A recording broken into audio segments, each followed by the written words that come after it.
Bonjour. Donc, la synthèse des filtres analogiques. On va donc regarder un peu comment ça fonctionne et à quoi ça sert. Donc, le filtrage d'un signal électrique, c'est une opération qui consiste à supprimer une ou plusieurs fréquences non désirées du spectre d'un signal. Donc, ça permet par exemple de récupérer qu'une valeur moyenne d'un signal. Donc, on supprime la partie ondulatoire et ainsi de suite. Donc, ça, par exemple, là, on a un signal E de T qui est bruité.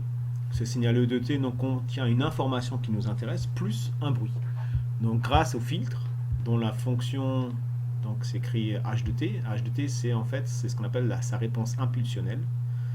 D'accord. Alors on va avoir donc en sortie un signal qui correspond à la sortie à la réponse impulsionnelle du filtre, convolué, donc c'est un produit un peu spécial, avec le signal d'entrée E de t. Et au final, on arrive à une sortie S de t qui va être un signal qui est purement celui qu'on recherchait. Donc on a supprimé en fait toute la partie bruitée. Donc pour arriver à ça, donc on peut le faire soit dans le domaine temporel, soit on peut le faire dans le domaine fréquentiel. Donc le filtrage d'un signal électrique, donc c'est une opération qui consiste à supprimer des fréquences non désirées. Donc on peut aussi utiliser ce qu'on appelle la fonction de transfert, h de j oméga, appelée encore transmittance. Donc c'est la relation entrée-sortie d'un filtre, mais dans le domaine fréquentiel. Donc on va avoir donc notre filtre. Au lieu de l'écrire donc en temporel, on va l'écrire dans le domaine fréquentiel. Donc en gros, ça représente donc son diagramme de Bode. Le signal d'entrée, on va être obligé de calculer donc sa décomposition en série de Fourier. Il faudra rentrer là-dedans l'amplitude des signaux, donc pour chaque fréquence, et la phase de chaque fréquence. C'est important d'avoir l'amplitude et la phase. Ça passe dans le filtre et ça ressort, donc avec par exemple dans notre cas plus qu'une seule fréquence. Donc par exemple ça permet de supprimer toutes les autres fréquences, donc les fréquences F1 et F2, et de garder simplement F0. Et on modifie F0 comme vous pouvez le constater en fait en sortie, la phase a été modifiée de F0. D'accord, donc c'est plus du tout pareil. Alors on peut constater donc que les deux représentations sont équivalentes, mais il y en a une qui est quand même plus simple que l'autre. C'est que la première, celle dans le domaine temporel, elle va demander donc à utiliser le produit de convolution, alors que la seconde, dans le domaine donc fréquentiel, ne demande qu'un produit simple. Donc c'est sacrément plus simple à manipuler et il n'y a pas de calcul d'intégrale à faire comme le demande le produit de convolution. C'est pour ça qu'on va utiliser quasiment tout le temps que la représentation fréquentielle. Et dans quelques rares cas, on va faire des représentations donc temporelles, mais plutôt pour faire de l'identification de système.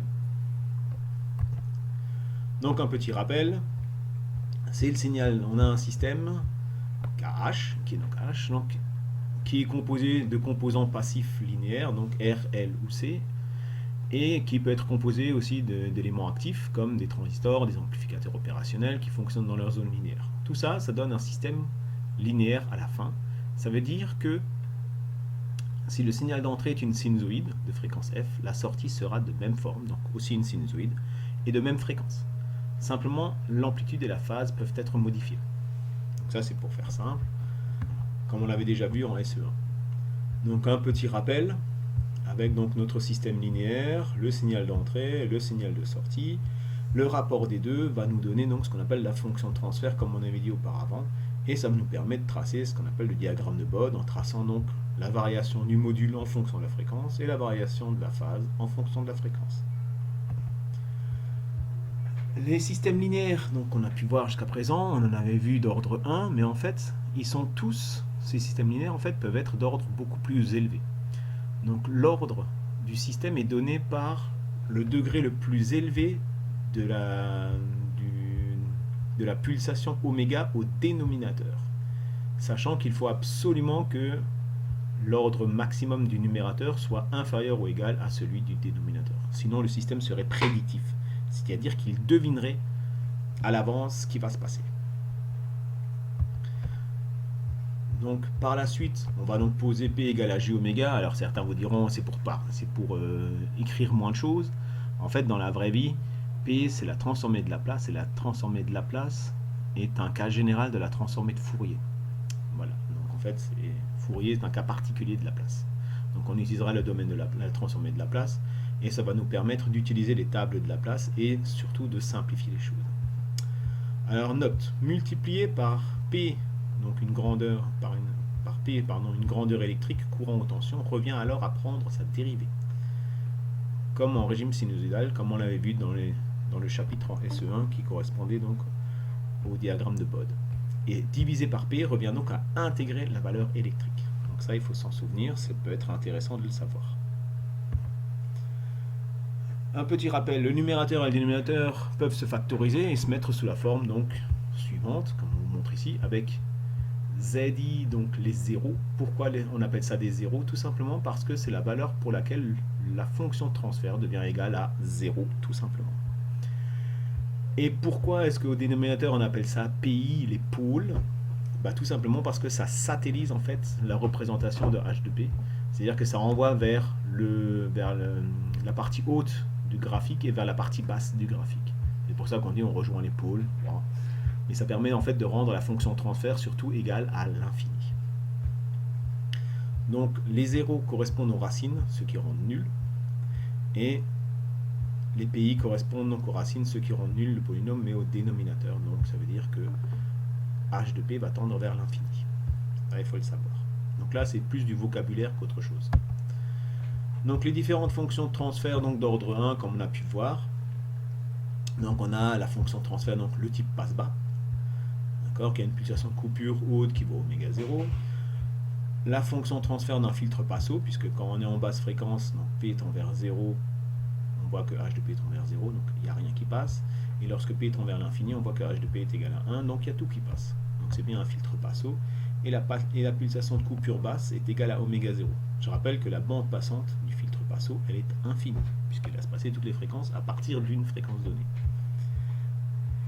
Et puis on a une fonction de transfert donc, qui est un filtre passe-tout ou déphaseur, qui a introduit simplement un déphasage qui varie de 0 à moins pi, avec une valeur égale à moins pi sur 2 en oméga égale à oméga 0. Alors à quoi ça peut servir? Tout simplement, ça permet par exemple, lorsque vous fabriquez un montage, s'il vous faut le signal à une fréquence bien précise, mais déphasé de pi sur 2 pour pouvoir simplifier un calcul, souvent on fait comme ça. Donc c'est utilisé par exemple chez les radioamateurs, qui utilisent beaucoup des filtres déphaseurs. Après, donc pour obtenir des filtres permettant de filtrer des bandes de fréquences, il faut que l'ordre du filtre soit au moins de 2. Donc pour qu'on arrive à quelque chose de convenable. À ce moment-là, on peut donc cumuler en fait les filtres. Donc des filtres passe-bas de premier ordre, multipliés par un filtre passe-bas de premier ordre, ça permet d'obtenir ce qu'on appelle un filtre passe-bas d'ordre 2. Donc cette transmittance, comme on peut le voir, on peut s'écrire de cette manière-là, qui est la fonction de transfert en fait d'un filtre passe-bas d'ordre 2 avec une pulsation propre égale à oméga 0 et un amortissement M. Attention à ne pas confondre avec l'ordre du numérateur. Donc l'amortissement M, comme vous voyez apparaître ici, donc ce coefficient M ici. Alors pour certains, quand ils font de la régulation, les automaticiens qui font de la régulation, ils appellent ça zeta.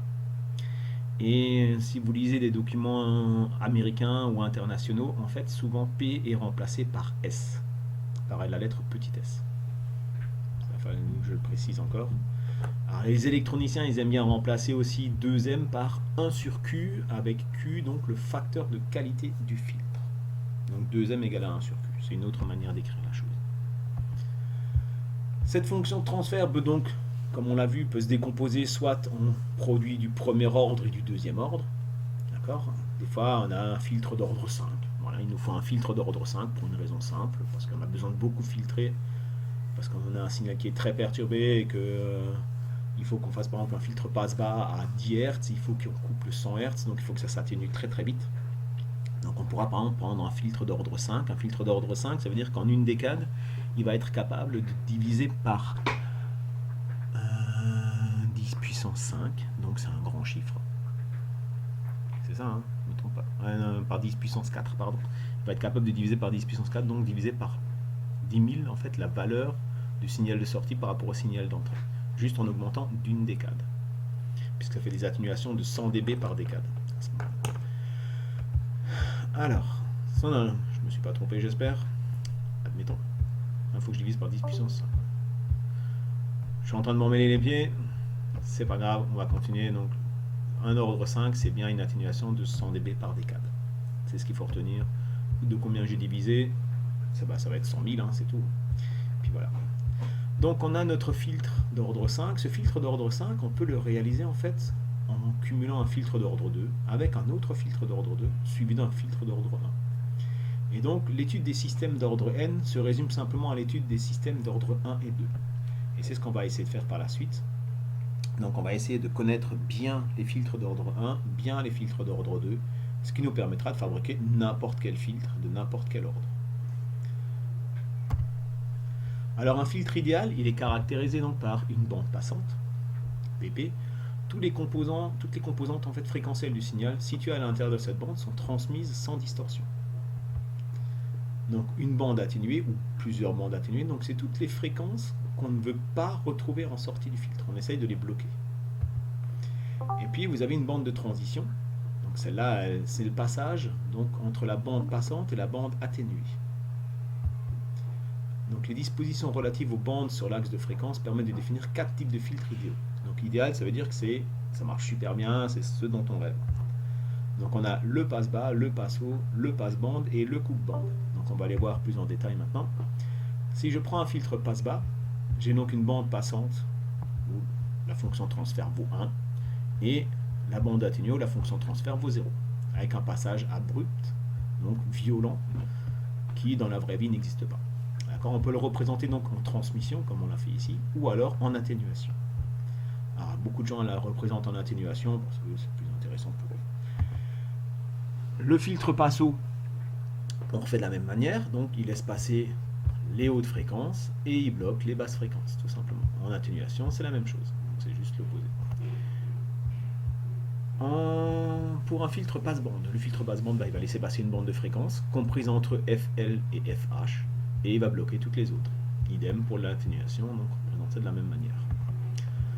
Enfin, on a le filtre coupe-bande ou réjecteur de bande, donc qui permet de supprimer une bande de fréquence. Alors par exemple, vous voulez fabriquer un amplificateur audio, vous ne voulez pas entendre le ronflement du 50 Hz, ben vous allez placer en fait un filtre coupe-bande qui permet de supprimer en fait le 50 Hz, tout simplement. Ou le 100 Hz si vous faites un redressement avec un pont de Gretz. Et donc on a les fréquences comprises entre FL et FH qui sont complètement supprimées. Et donc comme les vrais filtres ça n'existe pas, donc on a ce qu'on appelle un filtre réel. Donc c'est un filtre avec une bande passante, avec deux zones de transition si c'est un filtre passe-bande réel, et puis deux bandes atténuées. Donc l'atténuation sera comme elle pourra avec le niveau qu'on pourra obtenir. Donc plus on voudra avoir une zone de transition étroite, donc passage bande passante à bande atténuée très court, plus l'ordre du filtre sera élevé. C'est cette pente-là qui va vous donner l'ordre du filtre, tout simplement. Avec bien sûr donc la bande, avec aussi le niveau d'atténuation. Donc il est impossible d'avoir une bande atténuée avec un gain égal à 0, ça n'existe pas, donc on fait ce qu'on peut. Donc le filtre réel va donc présenter des imperfections, et il faudra toujours trouver un compromis entre donc ce qu'on désire avoir avec un degré d'approximation. On va avoir donc une transition progressive entre la bande passante et la bande atténuée, un affaiblissement dans la bande atténuée maximale, on n'arrive pas à faire mieux, et puis une irrégularité possible dans la bande passante et la bande atténuée. C'est-à-dire qu'on peut très bien avoir des zones qui seront plus atténuées, moins atténuées localement. Et puis une irrégularité possible dans le temps de propagation de groupe. Ça, c'est la dérivée de la phase par rapport à la fréquence. Et elle indique en fait la vitesse à laquelle une fréquence va se propager dans le filtre. Donc ça veut dire que je vais avoir une impulsion en entrée par exemple qui sera extrêmement courte, et en sortie je vais me retrouver avec une impulsion beaucoup plus allongée. Donc par exemple, lorsque vous voulez transmettre des signaux très vite, ce qui serait bien, c'est que quand je rentre une impulsion courte, en sortie, j'ai une impulsion courte. C'est pour ça, régulièrement, en fait, on est obligé de mettre des répéteurs dans les systèmes de transmission. Pour régénérer le signal, en fait, ça permet simplement de régénérer l'impulsion convenablement. Et ça permet d'aller donc toujours très vite. Les symboles des filtres, donc, on en a 4 différents. Donc, on a les anciens symboles qui sont ceux qui sont représentés là à côté. Et puis, vous avez les nouveaux, donc, qui vous indiquent en fait des ondes. Une onde correspond à une fréquence. Quand l'onde est en bas, c'est une basse fréquence. Si elle est en haut, c'est une autre fréquence. Donc, si on fait des passes bas ou des passes hauts, c'est une onde.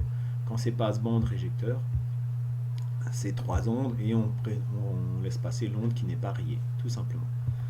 Voilà. Donc, ça règle.